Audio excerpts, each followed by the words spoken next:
Do you have a worn out wheel bearing on your Jeep JL or JLU? Well, this is the video for you. I'm gonna show you how to install your wheel bearing step by step. So let's get to it. First thing we're gonna do is get the Jeep on jack stands safely and remove the front tires. Then we're gonna go ahead and remove the tie rod. Now you can see here the tie rod is spinning in the socket, so I just use some upward force on it and then remove the tie rod nut. The rotor retaining screw is seized, so I'm gonna go ahead and heat it up a little bit. Then I'm going to take my bit driver and we're going to get this retaining screw knocked loose. Normally a couple whacks with the bit driver will get the retaining screw loose, but this one is a little extra seized, so it took a little extra work to get it out. Now we can go ahead and remove the axle nut. We are not replacing brakes at this time, so we're just going to take the caliper off as a assembly. So we're just going to remove the two caliper bracket bolts and remove the caliper.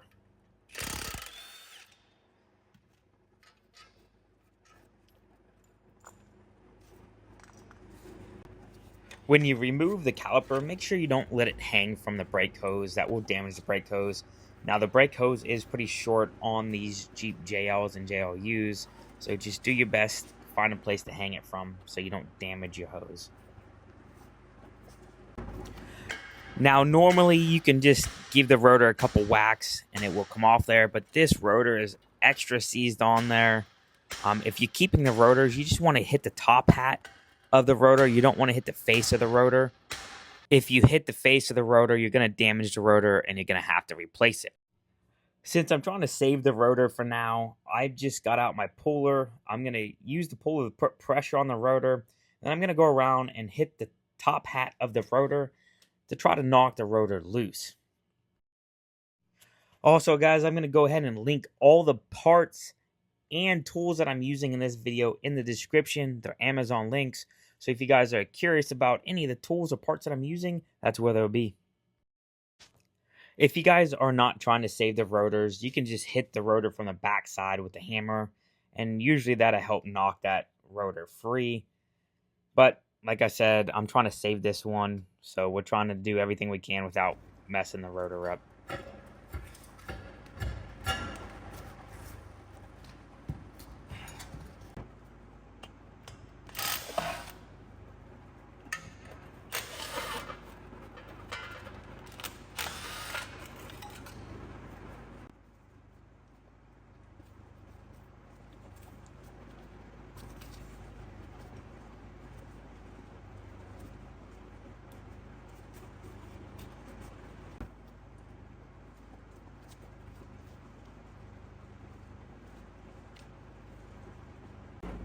If you were wondering why we removed the tie rod end, this is why. We're able to turn the knuckle all the way out both directions so we can get an impact gun back there and get the wheel bearing bolts out and the caliper bolts out.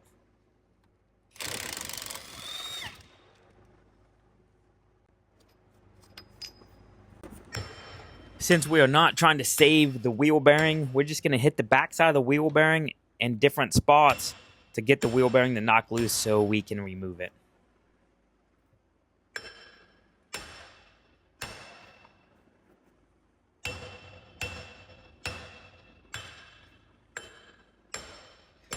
So typically here you want to use a brass punch and hit on that axle, but I would just give the axle a small tap to break loose from the wheel bearing. You don't want to hit it with the hammer like I did there, because if you mess up the threads on the axle, it can cause some problems. So if you have a brass punch, definitely use that. Okay, after we got the wheel bearing off, I went ahead and pulled the axle shaft out, and I went ahead and cleaned the inside of this knuckle. It was pretty corroded, so we're going to go ahead and put the axle shaft back in, and then we're going to put a little bit of anti-seize around the wheel bearing, and then we'll get this wheel bearing back on.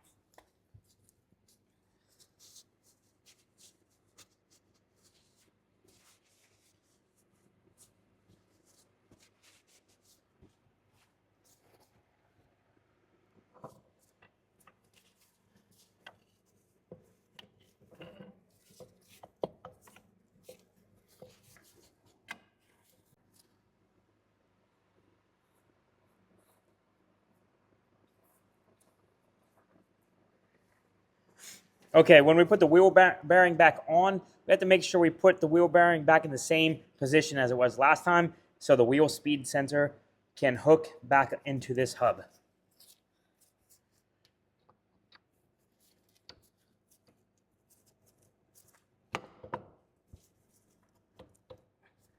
Here, I'm just going to use a brass punch to spin the wheel bearing a little bit. The bolt holes for the wheel bearing bolts are not lining up, so I'm just spinning it a little bit so I can get the bolts back into the wheel bearing. I am going to add a little bit of blue Loctite, the medium thread locker, to the wheel bearing bolts.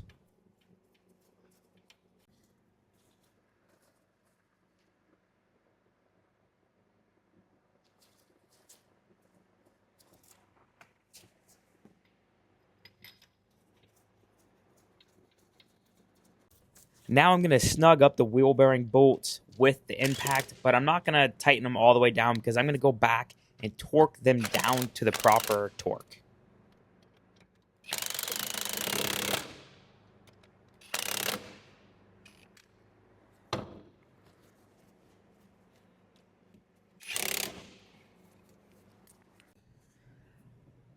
Now it's time to torque the wheel bearing bolts down. So I'm going to torque the 3 bolts that are holding the wheel bearing to the knuckle to 75 foot-pounds. After I torque all the bolts on the Jeep, I am going to add what I call torque seal to each bolt just to verify that it's torqued. And later on down the road, if you want to check your bolts over, that's a way you can check it out to make sure the bolts did not move. Because if the lines don't line up, then obviously you know a bolt has moved.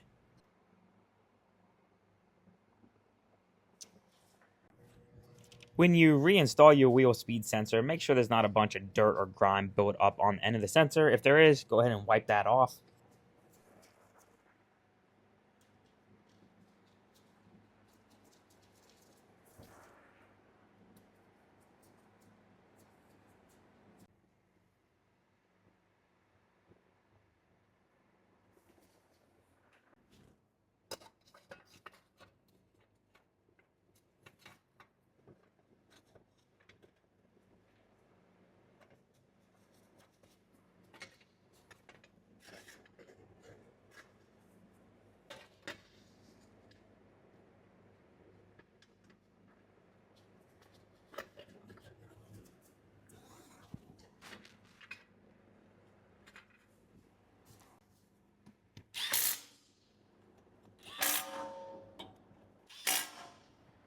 Before we install the axle nut, we're going to go ahead and put a little bit of blue Loctite, the medium thread locker, on the axle nut. Then we're going to go ahead and install it. And I'm just going to snug it up with impact because we are going to go back and torque it to the proper spec.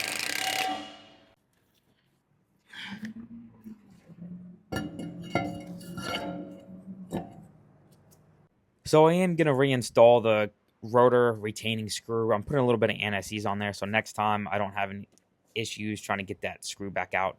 But it just helps hold the rotor in place, so when we put the caliper back on, we're not trying to fight the rotor.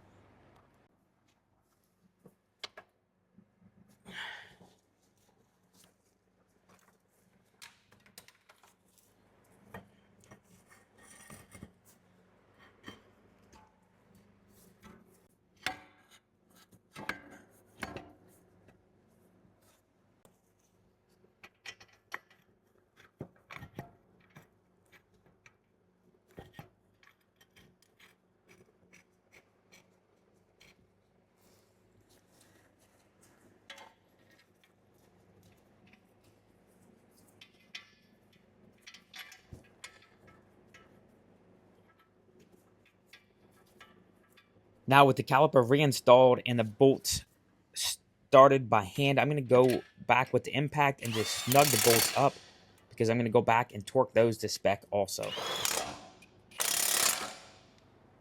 I'm going to torque the caliper bracket bolts to 148 foot-pounds.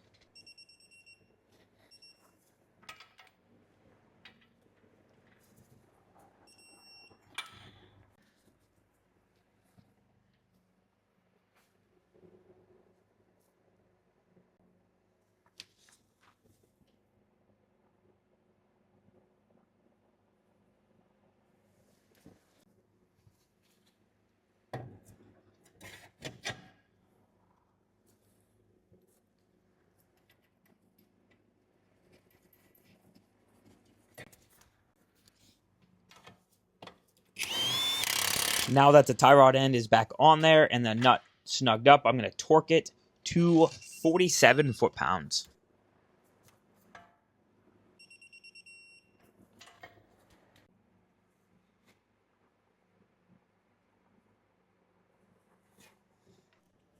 Now it's finally time to torque the axle nut. What I do is stick a screwdriver inside the rotor, and then when the rotor turns, the screwdriver is going to hit the caliper, keeping the axle from turning, so it'll allow to torque the axle nut to the proper spec, which I'm torquing it to 100 foot-pounds.